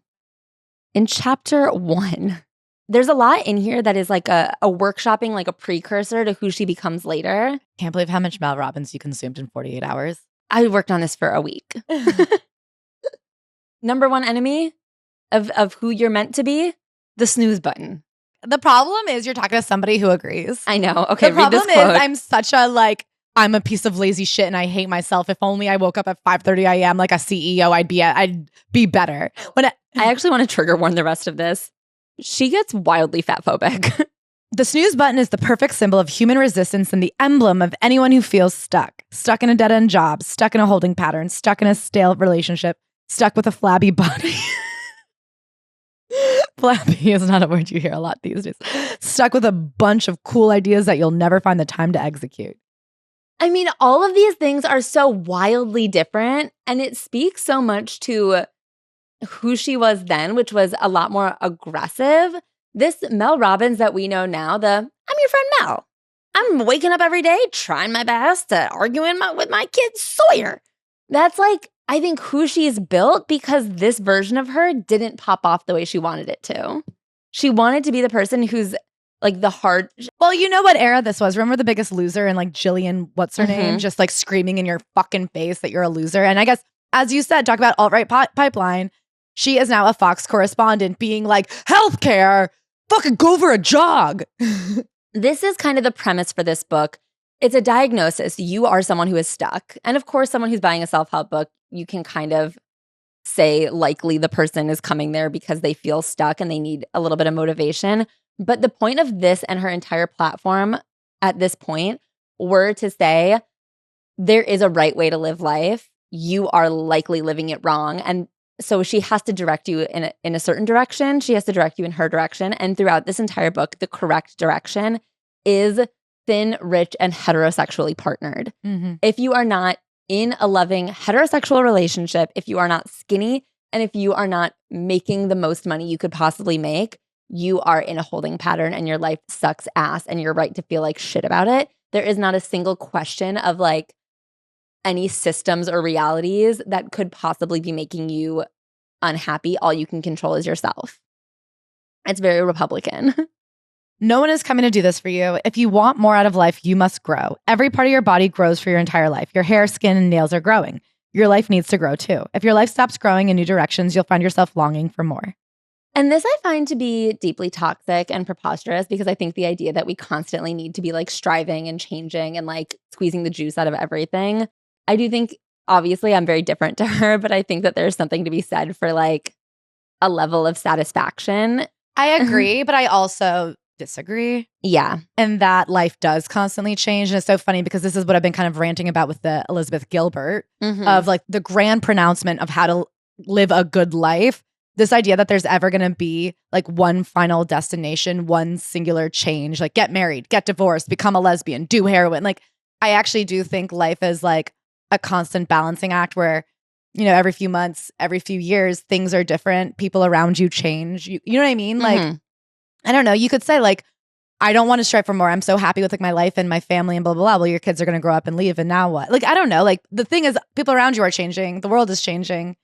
I think the one thing I took from memoirs actually was this idea that you can't ever really put down the scepter of your own life. Like, yeah. And I think about Elvira. I think about all the women who like you turn 60 and this idea that, oh, you get married and at 35, your career is on the right track. You have to constantly be pushing for yourself or you will be unhappy. And you can't just say, oh, I'm too old. Isn't that what we always tell the 24-year-olds who ready to? No, and I agree with that. And I mean, she has a chapter in here that's essentially what I wrote my Substack about last week, saying it seems like there could be a risk when you change something in your life, but you can't say that there's no risk in staying the exact same.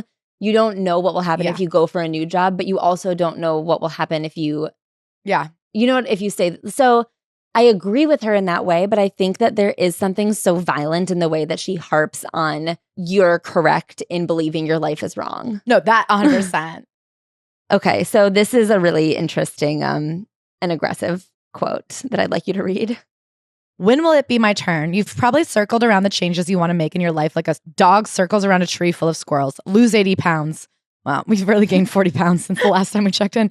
Start a business, stop smoking, build a house, meet someone, bank $1 million, find your passion. There's no way you'll actually make those changes happen any more than that dog will climb that tree and you can list 100 reasons why, but you keep looking up and checking to see if those squirrels are still there. You're stuck in a loop.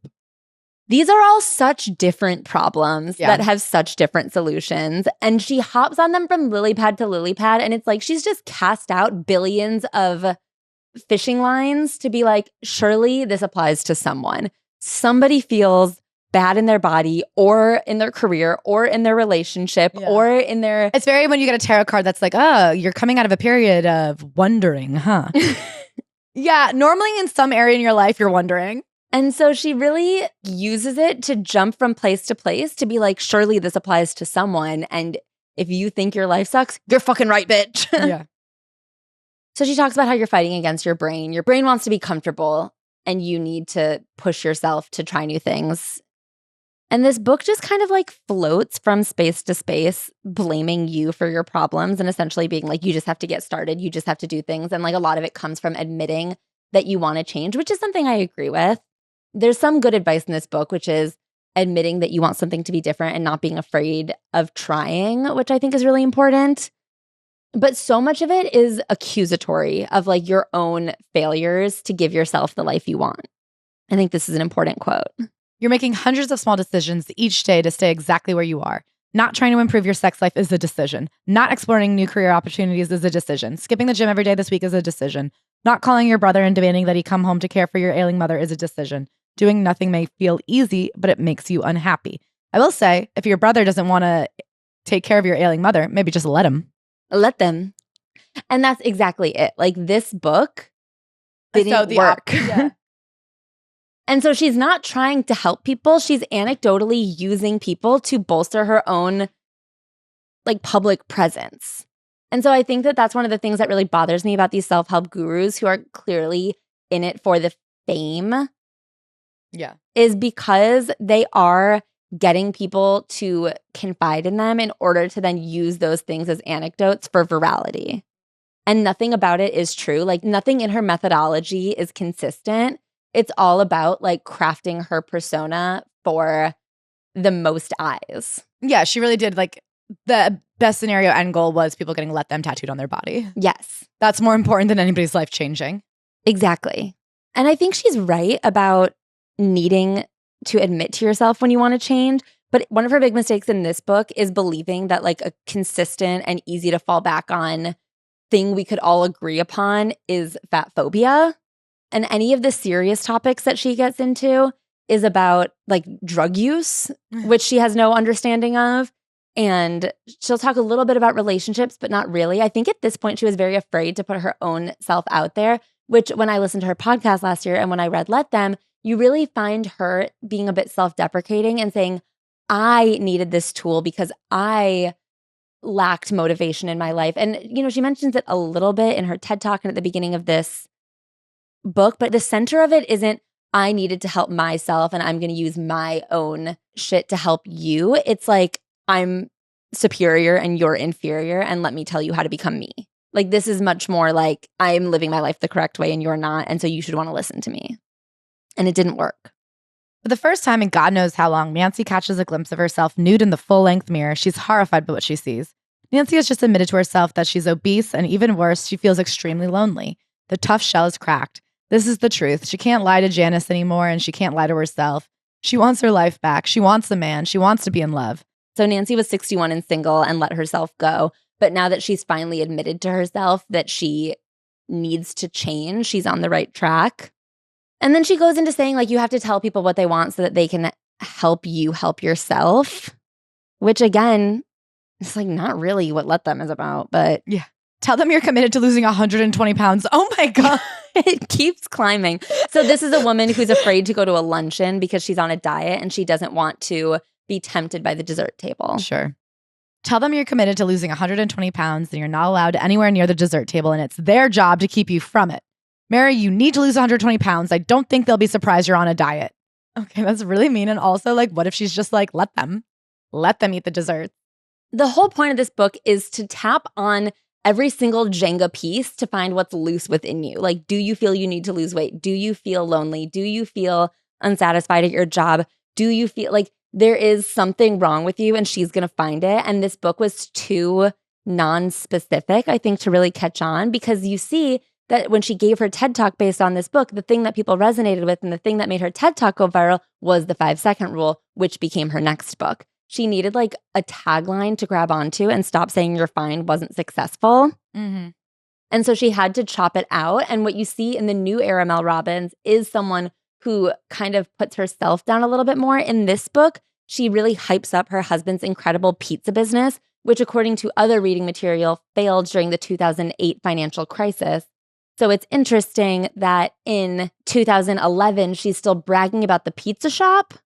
It's very confusing. Like, none of the timelines really line up because everything is an anecdote that she's crafting for her later conversations, like, for her later TED Talks. She is her own case study for whatever bullshit she's trying to spew today. Yes. And since it's constantly changing, the case study has to constantly change. Yes. So we're wondering, when first she was yelling at you and saying you're a piece of shit who could make your life better if you wanted, she had to come from a place of, and I've only known success. But then later when she tried to be like, we have to let failures. go. And I know, all trying our best. So who was Mel Robbins in 2007 when she first started to make waves on the scene as a I just cannot believe you have even more. I cannot believe it just keeps fucking going with you. I love it, but I'm just like, wow, the research never ends. So she sat down with Boston Magazine in 2007, where she said to the interviewer, "I believe I am a brilliant and gifted guide, that I've been given a tremendous intuition." Sure. So at this point in time, she is a life coach to CNBC executives, Johnson & Johnson executives. She has kind of like made waves in the Northeast as one of the premier life coaches. Robbins claims she's not in it for fame, that she just wants to improve more lives by coaching on a larger scale. But a former client says she's aggressive, she's narcissistic. A lot of women I know don't want to be around her. They know if she's invited to a party or event, they won't come. I don't think I'd hire her now. She's burning bridges like crazy in Boston. And if you're wondering, what is the business that caused them to go $800,000 in debt? At this point, obviously, they weren't $800,000 in debt. That is this number from like new era Mel Robbins lore, where she talks about her husband's failed business. She talks about like poor financial planning. Here's an interesting piece from this 2007 profile. This trust shows up in huge financial leaps they're taking for Robbins' media career. With companies like Disney and Borders aboard the Mel train, one might assume she's raking in the cash. But Robbins' development deal paid only a lump sum to lock up exclusive rights to her talent. She's not drawing a salary for any of her Borders work and receives just a small stipend for the radio show. And she opted to pay for her own producer instead of using one that Sirius assigned to her, flies herself to New York for her meetings, finances promotional materials like demo reels on her website, and has been shelling out $600 an hour to a Manhattan voice coach. We are so out over the tips of our skis financially. Oh my God. So they spent hundreds of thousands of dollars, I think, propping her up as like the guru du jour. So she was taking bad deals and then I guess it all worked out. But this $800,000 in debt wasn't like bad business doing on her husband's end or whatever. This was the business of Mel Robbins. Like, this was the business they were building that they went into debt over. And she can't specify that because she is now selling you her success. I also think it's not relatable to women. I think there's something very relatable to women about this idea. Like, my husband had an idea and I backed my man and then he took us down under. You know what I mean? Like, yes. I think it's much more that the burden of the wife and the mother of the family being like, I got to raise the kids and I got to undo my husband's damage. But look, she pulled up everybody by her bootstraps.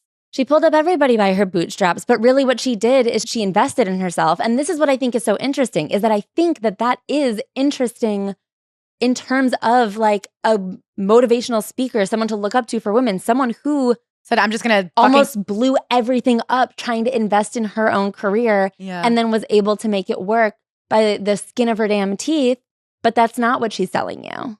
She's selling you someone who just like has an innate, like the tips and tricks you need in order to get out of bed and make it happen.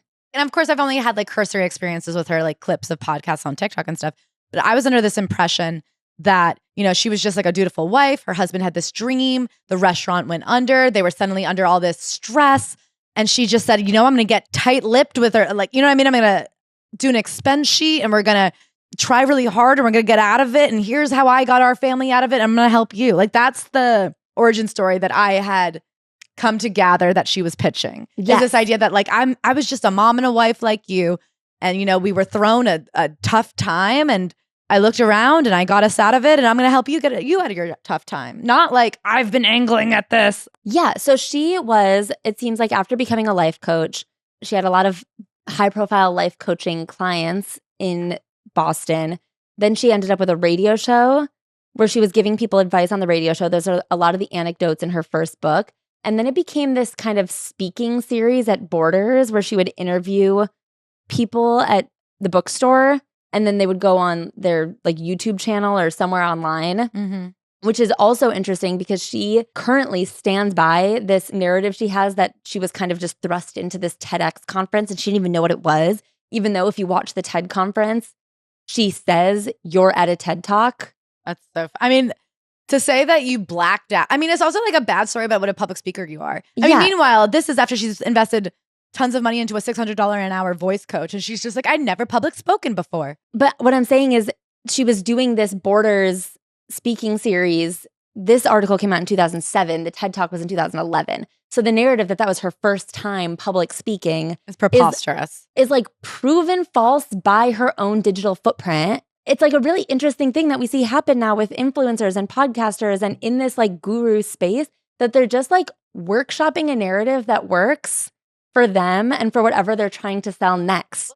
In a 2014 New York Times profile, they talk about Mel Robbins having all these different roles. At one point, I guess she might have had a TV talk show. I don't know where that came from. But like, it sounds like they bought the rights to her possibly doing a talk show, but it didn't go anywhere. Yeah. So she'd had these Borders deals. She'd had an overall deal with Disney. This is back during the 2007 profile. It seems like something screeched to a halt. Well, I just think a lot of those things didn't pan out.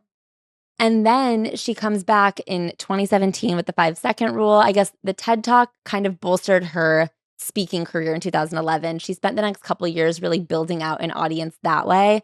Then in 2017 came out with the 5-second rule, built that into another book, started a podcast because I think that a lot of the traditional forms of media she was realizing weren't going to pan out. And now here she is with this one of the top podcasts and like a whole new story about her climbing her way to success from financial ruin. But the financial ruin was the origins of this career, which I think is just very fascinating. Other little odds and ends notes I have. She's loose with the word research, kind of in the way I am. I saw a TikTok once. We're very similar in that way. To her, research is like having talked to someone or doing anecdotal research. She's like, I just have a feeling this is right. Yeah. Also, one thing I noticed about her and Jay Shetty, so there's this conversation with her. It's not dated because it's from a blog, but it was definitely in the mid 2010s because the blog launched in 2012. Talk about my baby Hitler, huh? If I could go back in time and unplug any mics. The interviewer says, Mel, can we talk about politics for a moment? It seems that women are under attack by the GOP these days. Can you share your thoughts? This must have been like 2016. She says, I don't believe that all of the GOP are attacking women. It just seems to be the extremists getting more playtime, and they're the ones on the ballot. I know several Republicans who are very sympathetic to the plight of women, and Mitt Romney is one of them. And I think something very interesting about her and Jay Shetty is like the psychotic apoliticalness of them. And it's so fascinating that you have these people who are life coaches, like guides for living, who are like, but let's not get politics involved in it, because that would split their audience and create anything that they have to stand on. And they won't do that. Another thing that I think is extremely important to note is, again, her father was a doctor. So I think being raised in the 60s, because she's 57 now, she was raised in Michigan. I don't know if her mom had a job, but I think being raised in the 60s by a doctor in Michigan would classify you as like deeply upper middle class. And her husband, she met him when she was a lawyer and he was a trader. Sure. So I think they had a lot of money there. I just think that like... Well, she was a public defender. Right. But he was a trader. And I know they had a nice house because the the 2007 profile talks about how beautiful their house was and how toned Mel Robbins' legs were. But can I say, unfortunately, I'm buying it. I really converted Claire to a Robin's head. A Robin's egg. Is that what they call them? I don't know. I do. I want to be in Robin's nest. But anyway, the point I want her is, to spoon feed me chopped up, pre-chewed worm. the point is, I want to say this preposterous, like how I clawed myself out of $800,000 of debt story is a upper to upper middle class exclusive experience where like I wonder if she's doing. Can I say, I would love to see the financials. I would love to see the financials. I wonder if part of that debt was a mortgage on a home. Exactly. I wonder if part of that debt was her law degree. But I also don't believe she spent $800,000 on a voice coach. No, of course she didn't. I'm sure a lot of that numbers were, like you're saying, mortgage, student debt, having kids who maybe are like whatever. There's a lot of other things, but those types of numbers are only possible when you are a wealthy person. Like those are not levels of debt that can even possibly be incurred by people in like lower income situations, because we live in a system where rich people are allowed to take out more debt because it's all fake. So a lot of the things that she's clawed her way back from are like fake rich white people only problems that she's now applying to every instance of life, including heroin addiction, which is ridiculous. Also, there's an accusation that Let Them in general was plagiarized. There's a poem about like letting people do their thing. Well, can I say I'll fight this back? It's just 2 words. Sometimes like in the comedy community, there's a joke that they're like, oh, that was a plagiarized joke. I go, no, that was just a basic joke that most people and their mom have already come up with. And they're like, there's some like, I've also heard it's a big Al-Anon principle. Yeah. So I guess I do feel let them eat cake. Like, I don't know. Let Them has been in our lexicography for a while. Yeah. I think one of the final questions I have is like, should people just be allowed to buy into whatever they want to buy into? Like, is it really a problem that Mel Robbins exists about the world? And I think, yes. Like, I find it very frustrating the way she turns people seeking help into anecdotes to generate her own public profile and her own success. I feel like the counter argument is to say like she's out here just trying to help people. And I genuinely don't believe that's true. No, of course she's not trying to help people. I understand that it is unfair to like place the burden on the individual when there are such systemic things at play. But I also, at the same token, understand that if you're feeling frustrated in your life and you get a book about how every system is up against you and you're never going to succeed, that doesn't, like, you only help. Feel more like there is something at some point at the end of the day. The truth is the systems are up against you. You have to see what you can do. You have to. It doesn't help anybody. Like I always think about that like psychology test with like the rats that you learn in like intro to psych, where if you like shock rats at random, they get depressed. But if like you shock rats every time they touch something specific, they can overcome. Like there is something about, even when it's bullshit, giving somebody the first step to believe that they have the power within themselves, which like is something that you have to change your life. Yes, I completely agree with that. And so that's why I went back and forth doing all this research is like, if someone is feeling helped by it, then like let her, you know, but I also find it so nefarious the way that she's created this system of just like spewing concepts out until one of them latches and then turning that into her next promotional cycle. Like everything is just like tapping people wherever she can find a loose brick and then being like, aha, I found one that people will buy. It's not about research. It's not about knowing anything. And the thing is, but I almost feel like there's an interesting truth where she is just throwing out, does this work? Does this work? There is something in all of us. Like the reason all of these self-help books sound the same is because like they are. And there are just like simple truths that like when they hit you in the right way, like, you know what I mean? Like the journey of 1,000 miles does start with a single step. You do have to like decide you want to change before you can start changing. Like there are just truths. And I feel like it's almost funny that, you know, when she was yelling at everybody, being like, you're not fine, you actually suck, they rejected it. And then when she said, hey, you know what? Maybe you need to only like pay, like keep your own side of the street clean, worry about yourself. That resonated. That's let them. Yeah. Well, I also think it has to do with like capitalism and packaging, because stop telling yourself you're fine is not catchy. The 5-second rule, the let them theory, like part of it is a topic that resonates, but I think a lot of it is also just wording that latches. Like she's looking for sticky language. more than she's looking for an idea that means anything. Yeah, I don't know. Like, I don't think it's the most dangerous thing out there. You know what I mean? I don't think it's the most dangerous thing out there for the most part. The thing I wish is that she would stay away from genuinely complex topics. Yeah. Like, I think that reading it, there are times where I was just like, oh yeah, why not? Why not? Like, this is annoying and I hate her, but like, I'm wrong for that, I think, here. And then in each of the pieces I read, in each of the books I read, like in every single instance, she steps into something where I go, you have no right to be talking about this and someone's going to die from it. Like, it's really bad to, I think, apply the let them theory to heroin addiction. Yeah. But she just has to do it to make money. Like, because at the end of the day, all she's doing is like creating an empire. Mm-hmm. And happy No King's Day to all who celebrate. May we all get in an airplane that spews shit upon all of them. I was also thinking about your additional context with Elizabeth Gilbert and the way that what she's selling is a constantly regurgitated and like constantly adjusting right way to live. And at a certain point, you look at her and you go, okay, I guess sell another book. I guess I'll check back in 2 years with the next book and the next theory. Well, I guess I feel that she is slightly different than the Elizabeth Gilbert kind of the influencer way of, it's so funny, I just saw Maria Bamford do a bit about it. That's phenomenal on, I think, Pod Save America. This idea that like, well, I was vegan, but now I found a better way and I'm a carnivore, but now I've actually found a better way and it's intermittent fasting, but now I found a better way. I guess I don't feel with Mel Robbins as opposed to Elizabeth Gilbert. These are all fundamentally the same idea, which is get off your ass and work. Seems like nobody's working these days. Whereas like Elizabeth Gilbert did say the best way to be a wealthy white woman was to go on a really long vacation and think about stuff. And now she's changed her mind and it's actually to be a bald lesbian. And those, you know what I mean? Yeah. Like she actually is coming back with a completely different. She is somebody who at the end of Eat, Pray, Love found her husband. And now at the end of All the Way to the River has found not having a husband. Yeah. And now if you're in a marriage, you're actually a pathetic idiot. And that is like a complete about face and prescription. Yeah.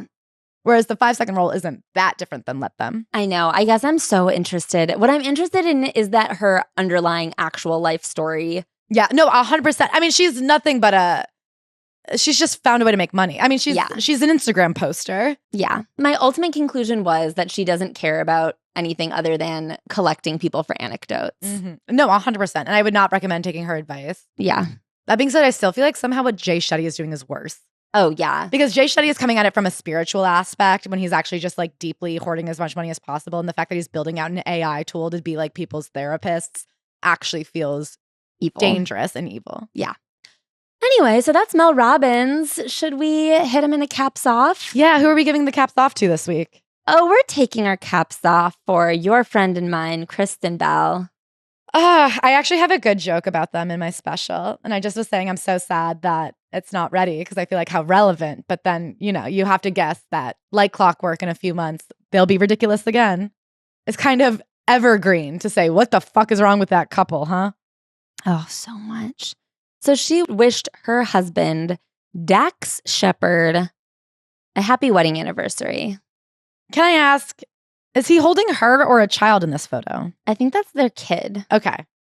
Happy 12th wedding anniversary to the man who once said to me, I would never kill you. A lot of men have killed their wives at a certain point. Even though I'm heavily incentivized to kill you, I never would. Heart. The way this couple insists upon upsetting the public, I think she has a humiliation kink because the way he embarrasses her constantly. She said something the other day about pee on the red carpet that I was like, Kristen, it's actually not okay to like non-consensually involve us in your freak shit. Mm-hmm. And for a while, I had that we don't bathe our kids thing. Yeah. For a while, I really felt bad for her being in this nightmare of a relationship. No, she's obviously in it. Well, someone pointed out, you know what she's doing right now? Promoting a TV show. Yeah. So I do think she like hoists this idea that how do I get eyes on me? I'll do something. I'm happy to serve up my marriage and my family as like disgusting centers of conversation. The comments, she had to turn off commenting because so many people are upset. Some people were like, it's not funny to joke about domestic violence. I also am like, I guess your husband fucking hates you. I saw her just recently on the red carpet and she goes, yeah, my husband always says that I was born with a horseshoe up my ass because I'm so lucky. Everyone's saying like, that's not bad. He's just calling her lucky. And I'm like, I don't know. No, it's not a nice way to call someone lucky. I guess I also think if you have a wife who's way more successful than you and you're in the same career to be like, well, you just get lucky is actually so undermining. Oh, yeah. Do you know what I mean? Like if Mac ever said that, if I was always like, if Good Hostings became a huge, huge hit, and I was like, another hit. And he was like, well, I guess you just get lucky every time. I'd be like, oh, so you don't believe in me. I don't know why she's obsessed with using negative attention for their relationship. I don't like it. I think it's loser behavior. I don't like it. I find it very disturbing. And I think that they like that. Yeah. I think they like when the internet erupts and goes, hey, when he like threw that smoothie, when he like lied about being on drugs, when he like did like these are not great things. And they like to go, haters gonna hate. I do imagine them together being like, look how upset they are. It's literally a joke and we're in love. We've been together 12 years and like look at what they think about our marriage from one. But it's like you're setting us up to think that, and why? Yeah. It feels very much like there's that trend on TikTok where one will be like, should I be mad? My boyfriend who's never baked me a cake in my life is baking a cake for his coworker. Or like my boyfriend ate all the snacks he brought for me for my marathon. And then being like, you guys, our relationship is really good. You can't be this upset. You don't understand our relationship at all. And it's like, well, the one thing every single Why did time you you come talk to us about for your sympathy relationship, then? it's something fucked up. But it's also like this idea of like coming to the internet to make them feel sorry for you and then being like, don't pity me. I like that thing that you all are really sad for me about. That's why I came to you in tears. Well, then let them. Yeah. Yeah. If Kristen and Dax hate each other, let him. If he decides to change his mind and kill her, let him. And with that, caps off. Caps off, Kristen. I hope you have a good anniversary and he bought you something nice. Good night. And good noticings.